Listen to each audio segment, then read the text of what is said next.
প্রিয় ছাত্রছাত্রীরা, খুবই দুঃখিত। তোমাদের জন্য দুদিন ধরে লাইভে ক্লাস করার চেষ্টা করলাম, কিন্তু সফল হতে পারলাম না, একদিন প্রাকৃতিক দুর্যোগের জন্য। আর আজকের দিনটাতে যান্ত্রিক বা ত্রুটি বা টেকনিক্যাল ফল্টের জন্য।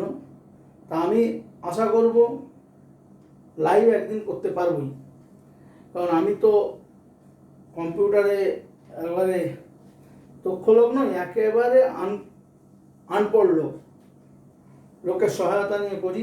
অনেক চেষ্টা করেছিলাম, করতে পারিনি, তাই জন্য আজকে আবার তোমাদের এই ভিডিও রেকর্ডিং করেই দিচ্ছি।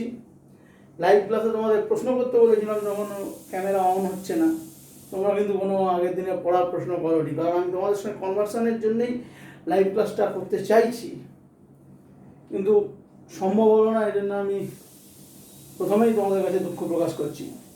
আজকে আমি আবার এসেছি স্বাস্থ্য ও শারীর শিক্ষার বিষয়ে, ষষ্ঠ থেকে দ্বাদশ শ্রেণী স্বাস্থ্য চ্যাপ্টারটা নিয়ে। আগের দিনই বলেছিলাম যে স্বাস্থ্য বিষয়টা বিরাট, এর কোনো শেষ নেই। তা ষষ্ঠ থেকে দ্বাদশ শ্রেণী একসঙ্গে কেন ক্লাস করি, প্রশ্ন এটা আসতে পারে। ব্যাপারটা হলো, ষষ্ঠ থেকে দ্বাদশ শ্রেণী বিষয় একই, সেই তোমরা 1-এ যা পড়েছিলে, দেখো 10-এ গিয়েও একই জিনিস পড়ছো। যেটা এক লাইনে পড়েছিলে সেটা অনেকটা বড় করে পড়ছো, আস্তে আস্তে বাড়ছে। তা একই জিনিস ষষ্ঠ শ্রেণীর ছাত্ররা ছোট করে পড়ছে, আবার সপ্তম শ্রেণী একটু বেশি করে, আস্তে আস্তে দ্বাদশ শ্রেণীতে গিয়ে মানে বিষয়টা সহজ থেকে জটিল হচ্ছে।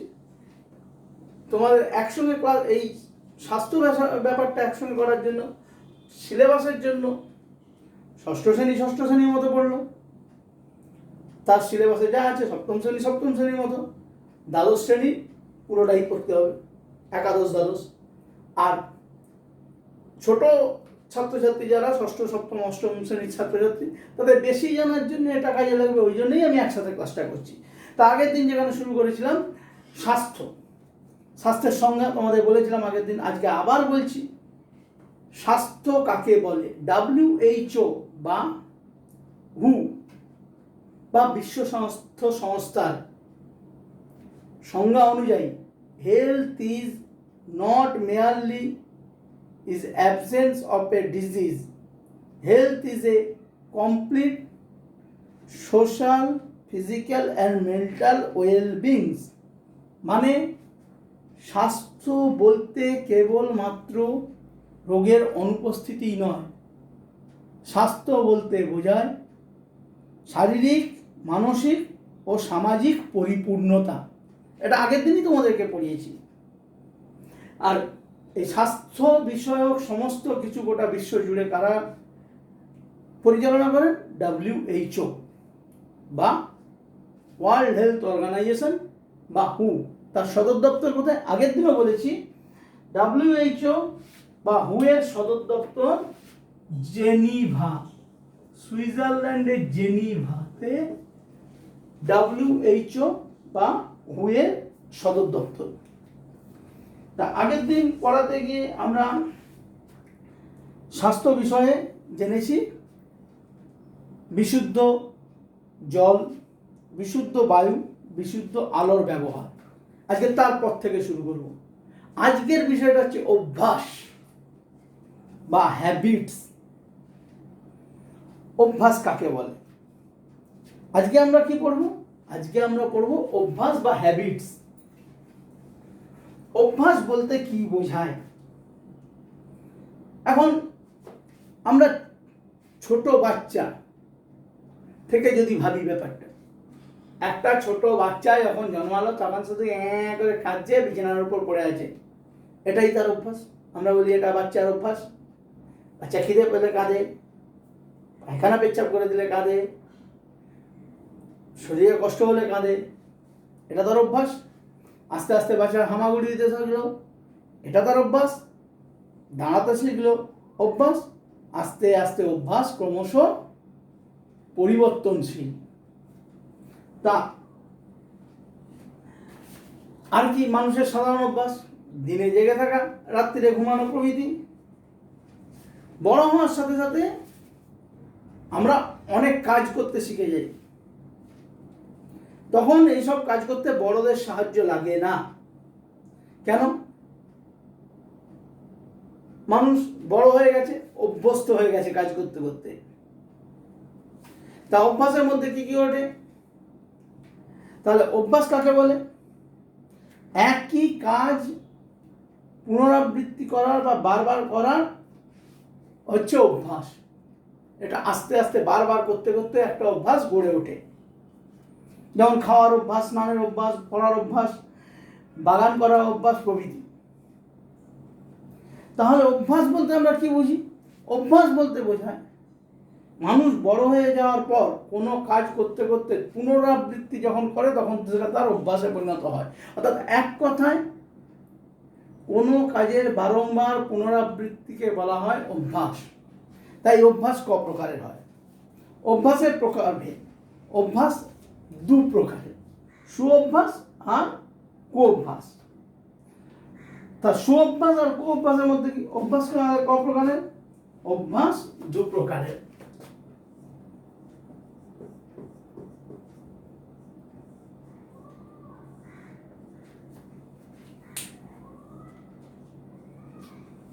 সুঅভ্যাস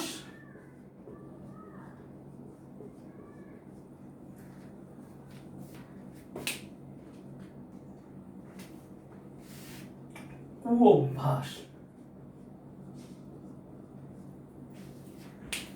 একটা ব্যাপার তোমরা লেখার ধরন দেখে বুঝতে পারছো, একটা নীল কালিতে একটা কালো কালিতে, মানে এটা নিশ্চয়ই ভালো নয়।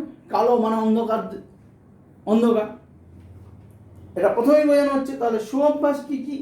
সুঅভ্যাস হচ্ছে ভোরে ঘুম থেকে ওঠা, নিয়মিত দাঁত মাজা, নিয়মিত ব্যায়াম করা, ছবি আঁকা, গান করা, নিয়মিত স্নান করা, খেলাধুলা করা, বাগান তৈরি করা, দৈহিক পরিষ্কার পরিচ্ছন্নতার অভ্যাস, নিজের কাজ নিজে করা, পরোপকার, সমাজসেবা এবং গুরুজনদের ও অন্যান্য মানুষদেরকে সম্মান প্রদর্শন করা, এগুলো হচ্ছে সুঅভ্যাস। দেখো নীলকালিতে লেখা। কুঅভ্যাস। কুঅভ্যাস কাকে বলছে? যে অভ্যাস। তাহলে সুঅভ্যাস হচ্ছে যে অভ্যাস মানুষের কে পরিপূর্ণ হতে সাহায্য করে। আর কুঅভ্যাস যে অভ্যাস অসামাজিক, মানুষ মেনে নেয় না। যেমন মিথ্যা কথা বলা, সহপাঠী বস্তু চুরি করা, সকালে ঘুম থেকে না ওঠা, লড়াই করা, বিভিন্ন ধরনের বাজে নেশা করা, গালাগালি দেওয়া, হাত না ধুয়ে খাওয়া, অপরিষ্কার পোশাক পরিচ্ছদ ব্যবহার করা, হাতে থুতু দিয়ে বই ও খাতার পাতা উল্টানো, যেখানে সেখানে থুতু ফেলা, দাঁত দিয়ে নখ কাটা, নিয়মিত ফাস্টফুড খাওয়া, যেখানে সেখানে মলমূত্র ত্যাগ করা, এগুলো হচ্ছে কুঅভ্যাস, অসামাজিক কাজকর্ম। তা সুঅভ্যাস কুঅভ্যাসকে আস্তে আস্তে দূর করতে হয় আর সুঅভ্যাস গঠন করতে হয়। সুঅভ্যাস কিভাবে গঠন করা যায়? সুঅভ্যাস গঠন করতে হলে মানসিক দৃঢ়তার প্রয়োজন হয়। দৃঢ় প্রতিজ্ঞা নিয়ে কাজ করলে যে কোনো সুঅভ্যাস গঠন করা যায়। প্রতিদিন যদি সকালে ঘুম থেকে ওঠার অভ্যাস গঠন করতে চাও, তবে যতই ঘুম পাক ভোরে উঠতে হবে আর মানসিকভাবে প্রস্তুত হয়ে নির্দিষ্ট সময় শুতে হবে। দেরি করে ঘুমোলে রোজ ভোরে ওঠার রোজ সম্ভব নয়। আবার সুঅভ্যাস গঠনের জন্য যেন সৎ উদ্দেশ্য থাকে, একটা ভালো উদ্দেশ্য থাকে। ভালো উদ্দেশ্য নিয়েই সুঅভ্যাস গড়ে ওঠে।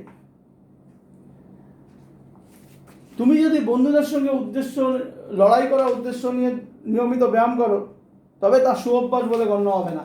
কিন্তু নিজের শরীরকে সুস্থ সবল রাখার জন্য ব্যায়াম করলে সেটা হচ্ছে সুঅভ্যাস। সুঅভ্যাস গঠন করতে হলে মানসিক ও শারীরিক তৎপরতা দরকার। অর্থাৎ সুঅভ্যাস গঠনের জন্য বসে থাকলে হবে না, তাড়াতাড়ি করে কাজে নামতে হবে। আর সুঅভ্যাস গঠন করতে হলে কাজটা বারবার করতে হবে বা নিয়মিত করতে হবে। একদিন করে বসে থাকলে, আমি একদিন ব্যায়াম করলাম, সারা মাস ব্যায়াম করলাম না, ওটা সুঅভ্যাস নয়। সুঅভ্যাস রোজ ব্যায়াম করা। তাহলে একদিন নয়, ধারাবাহিকতা রাখতে হবে। আর সুঅভ্যাস গঠনের জন্য প্রেরণা দরকার। বাড়ির বড় গুরুজন বা কোনো বিশেষ ব্যক্তি, সহপাঠী, বন্ধুদের প্রেরণায় সুঅভ্যাস গড়ে ওঠে। আর সুঅভ্যাস গঠনের জন্য সৎসঙ্গ বা সুসঙ্গ দরকার। তোমার প্রতিবেশী, তোমার বন্ধুবান্ধব, তোমার পরিবেশ, তোমার পিতামাতা, তোমার অভিভাবক যদি তোমাকে অভ্যাসে উৎসাহিত করেন, অর্থাৎ তোমার সুঅভ্যাস গঠনের সঙ্গ দেন, তবে তা দ্রুত গড়ে ওঠে। এবার হচ্ছে রোগের ধারণা। আজকে এবারে মূল জায়গায় আসছি, রোগের ধারণা। স্বাস্থ্যের অন্যতম গুরুত্বপূর্ণ বিষয় হলো, আমরা এতক্ষণ যা পড়ে এসেছি ব্যক্তিগত স্বাস্থ্যবিধি, এবার গোষ্ঠীগতভাবে যা রোগ। রোগ কাকে বলছি? আমরা যখন সুস্থ থাকি তখন শরীরের মধ্যে একটা সাম্যাবস্থা বিরাজ করে, কাজে উৎসাহ পাই, ঘুম ভালো হয়, খেলাধুলা ব্যায়াম করা উৎসাহ পাই, মন খুব ভালো থাকে। কিন্তু আমাদের বিভিন্ন কারণে আমাদের শরীরে রোগের সংক্রমণ ঘটিতে পারে।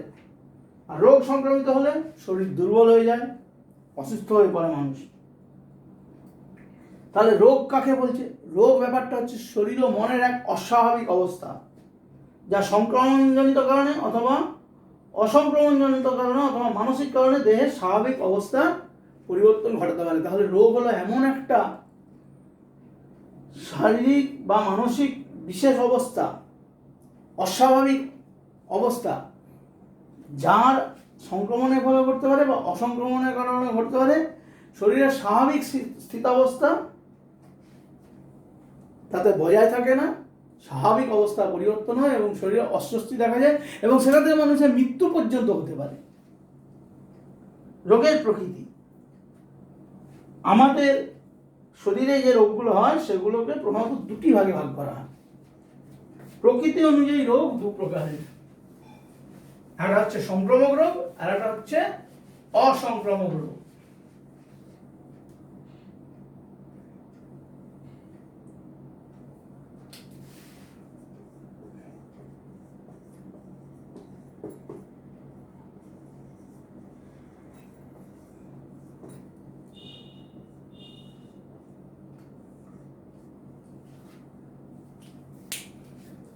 এই গুরুত্বপূর্ণ ব্যাপারে আমরা আসছি। সংক্রামক রোগ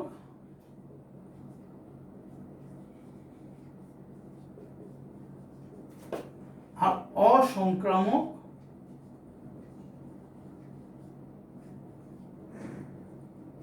রোগ।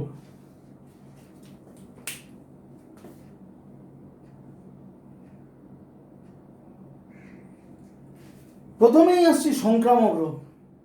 এই মুহূর্তে গত মার্চ মাস থেকে আমরা এক ভয়াবহ অবস্থার মধ্যে যাচ্ছি।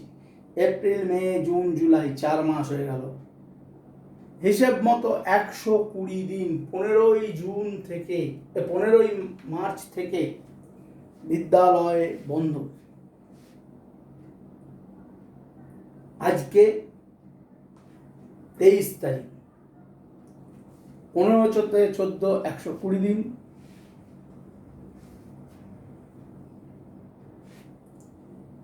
একশো 22 দিন হচ্ছে মার্চ আর মে, দুদিন 31 দিন করে আছে। এপ্রিল, মে, জুন, জুলাই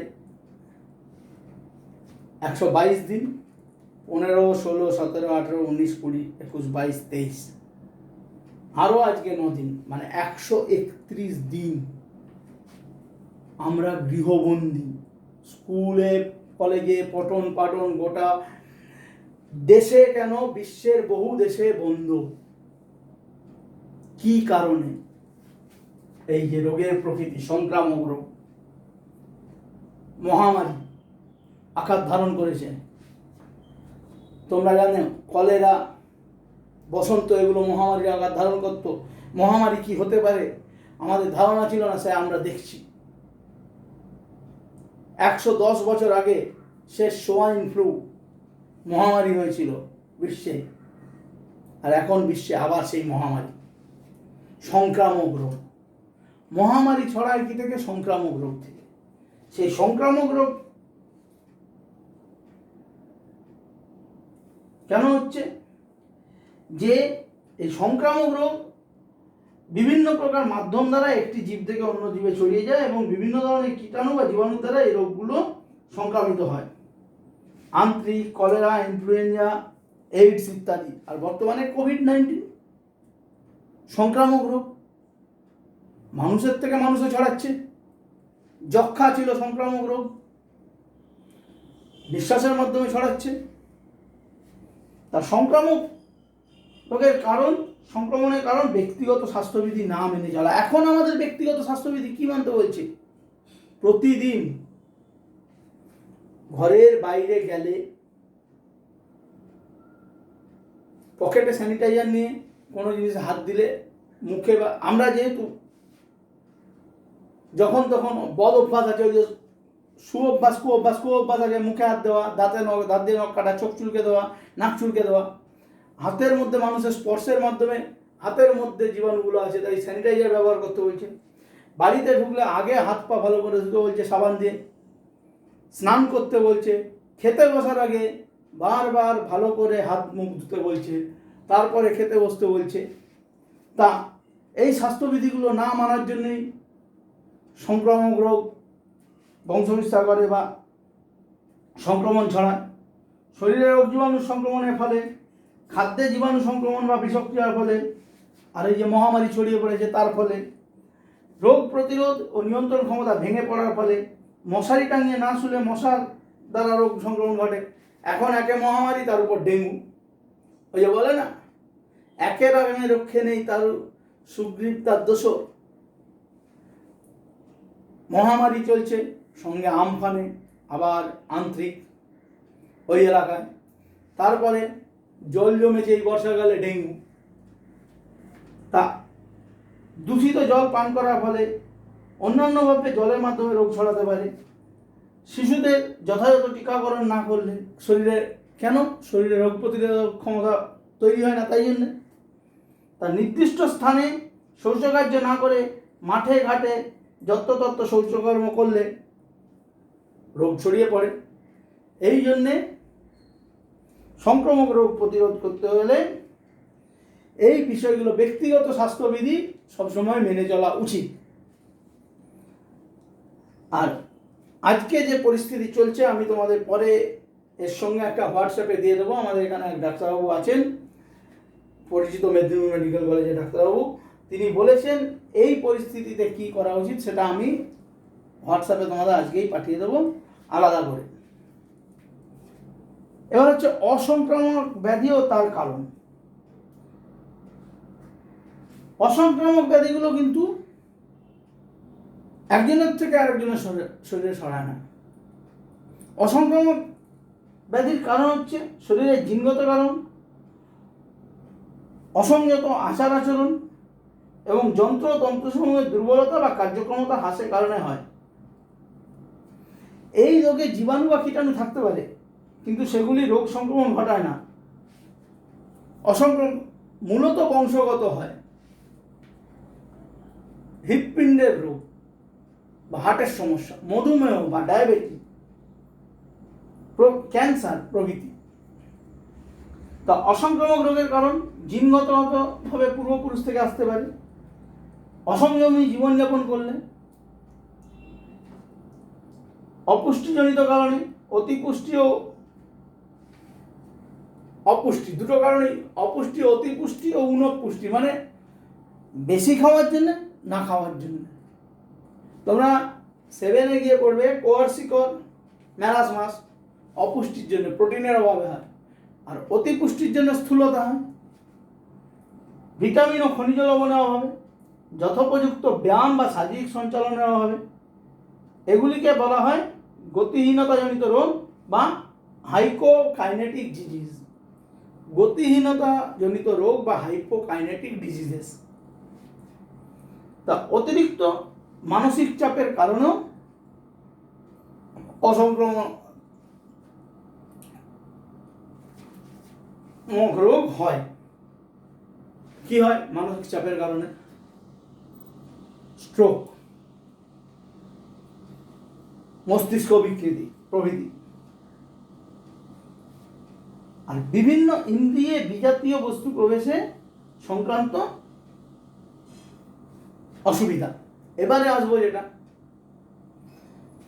আমরা রোগের ধারণা পেলাম যে সংক্রামক রোগ, অসংক্রামক রোগ। এছাড়াও শরীরে কিছু সমস্যা হঠাৎ দেখা যেতে পারে, যে কারণে আমাদের ডাক্তারের কাছে যেতে হয় বা প্রাথমিক চিকিৎসকের কাছে যেতে হয় বা প্রাথমিক চিকিৎসা মেনে চলতে হয়। সেটা কি? বিভিন্ন ইন্দ্রিয়ে বিজাতীয় বস্তুর প্রবেশ সংক্রান্ত অসুবিধা। কানে বহিরাগত বিজাতীয় বস্তুর প্রবেশ, খেলতে খেলতে বা অসতর্কতার কারণে বিজাতীয় বস্তু প্রবেশ করতে পারে।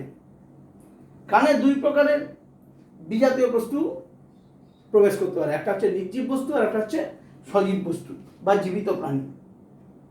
জীবিত প্রাণী কি হচ্ছে? ঘুমিয়ে আছি, মশারি ভালোভাবে ঢাকা নেই, খেয়াল নেই, যেখানে সেখানে কানে পোকা মাকড় পিঁপড়ে মশা মাছি ছারপোকা ইত্যাদি ঢুকে যেতে পারে। আর নির্জীব পদার্থ বোতাম পুঁতি ডালের দানা ফলের বীজ শস্যের বীজ তুলোর টুকরো পেন্সিল প্রভৃতি একইভাবে প্রবেশ করতে পারে।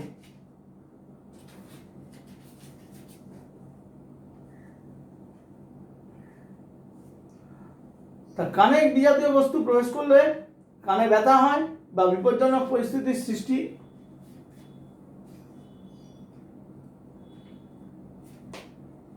হতেও পারে, আবার নাও হতে পারে। কিন্তু অদক্ষ ব্যক্তি কান থেকে বিজাতীয় বস্তু বের করতে গিয়ে জটিলতার সৃষ্টি করতে পারেন। এক্ষেত্রে কি হয়? কর্ণপটহ ছিদ্র হয়ে যেতে পারে, মানে কানের পর্দা ফুটো হয়ে যাওয়া। তাই প্রাথমিক চিকিৎসক সাহায্যের দরকার পড়ে না, যত তাড়াতাড়ি সম্ভব এখানে হাসপাতালে যেতে হবে। আর জীবিত প্রাণী কানে ঢুকলে নানা রকম অপ্রীতিকর পরিস্থিতির সৃষ্টি থাকতে পারে, এমনকি কর্ণপটলের ভিতরে জ্বালা ও ব্যথাও অনুভূত হতে পারে। তাহলে এর ক্ষেত্রে কি প্রাথমিক চিকিৎসা করা হবে?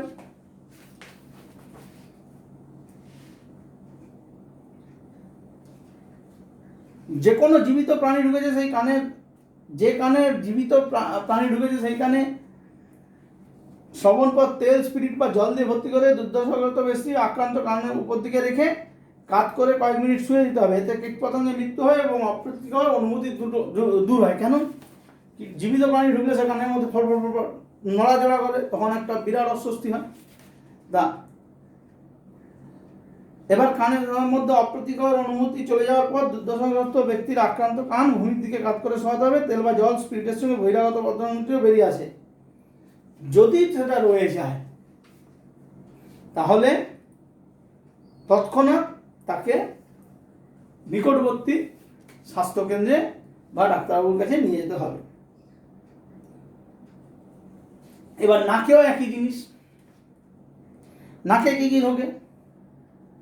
নিজেরা ছোট ছোট শিশুরা নিজেরাই নিজের নাকে নানান ক্ষুদ্র বস্তু, ছোট গোলাকার জিনিস, পুঁতি বা কাগজ বা তুলোর টুকরো, ফলের বীজ, ছোট ফল, বোতাম, পেন্সিলের টুকরো ঠেলে ঢুকিয়ে দেয়। প্রথমে প্রাথমিক চিকিৎসা কি? অন্য নাক চেপে যে নাকের ফুটোয় ঢুকেছে সেই নাকের ফুটোটা বাদ দিয়ে যদি এই নাকে ঢোকে তাহলে এই নাক, আর এই নাকে ঢুকলে এই নাক, অন্য নাকের ফুটোটা চেপে বড় বড় করে নাক ঝাড়তে বলতে হবে। তাতে যদি কাজ না হয় তাহলে ডাক্তারের কাছে বা হাসপাতালে নিয়ে যেতে হবে। এবার হচ্ছে চোখে। চোখে পোকামাকড় পড়তে পারে, বালি ধুলো পড়তে পারে। প্রথমে ঠান্ডা জলে ঝাড় দিতে হবে, তবে চোখ কচলানো যাবে না। দিয়ে কি করতে হবে? উপরের পাতা নিচের পাতা একটু নাড়াচাড়া করলে যদি বেরিয়ে যায় ভালো, ঠান্ডা জল। চোখ ঘষাঘষি করা চলবে না, কচলানো চলবে না। যদি বেরিয়ে গেল ভালো, না হলে পরিষ্কার ডাক্তারবাবুর কাছে নিয়ে যেতে হবে। কেন? চোখে কোনো রকম ঘষাঘষির ফলে কোনো রকম ক্ষতি হয়ে গেলে চোখের দৃষ্টিশক্তি ফিরে পাওয়া যায় না। এবার হচ্ছে শ্বাসপথে যদি বিজাতীয় বস্তু ঢোকে, শ্বাসপথে কি করে ঢুকবে? ধুলোবালি ঢুকতে পারে, ঠিক আছে, সে না হয় একটু জল খেলে কাশি ঝাড়লে চলে যায়। একটা কথা আছে, সবসময় মাথায় রাখবে, বড়রা সবসময় বলেন খেতে খেতে কথা বলা উচিত নয়। এটা সবসময় মান্য করা উচিত। কেন?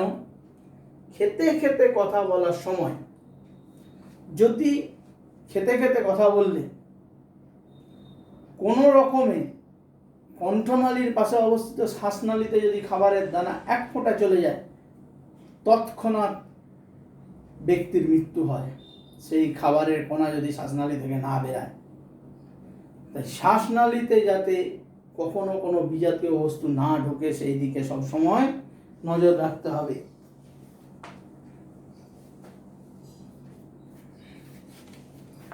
আর ঢুকলে সবসময় একটু কেশে বের করে দেওয়ার চেষ্টা করতে হবে।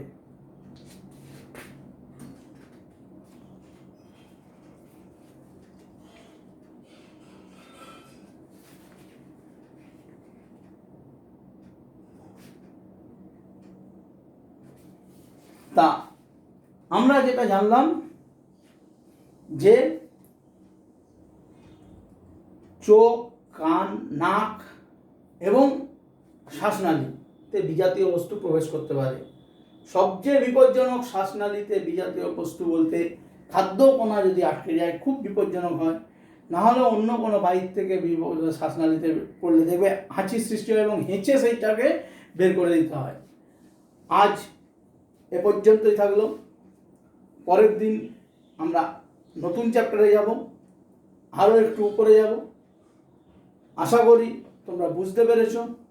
আর লাইভ ক্লাস যদি আমি টেকনিক্যালি সাপোর্ট নিয়ে করতে পারি তোমাদের জানিয়ে দেবো। তোমরা সবাই ভালো থেকো, সুস্থ থেকো। আজকের ক্লাসটা মন দিয়ে পড়ো। আপাতত এই অবধি। লকডাউনে সুস্থ থাকো, ভালো থাকো, ঘরে থাকো।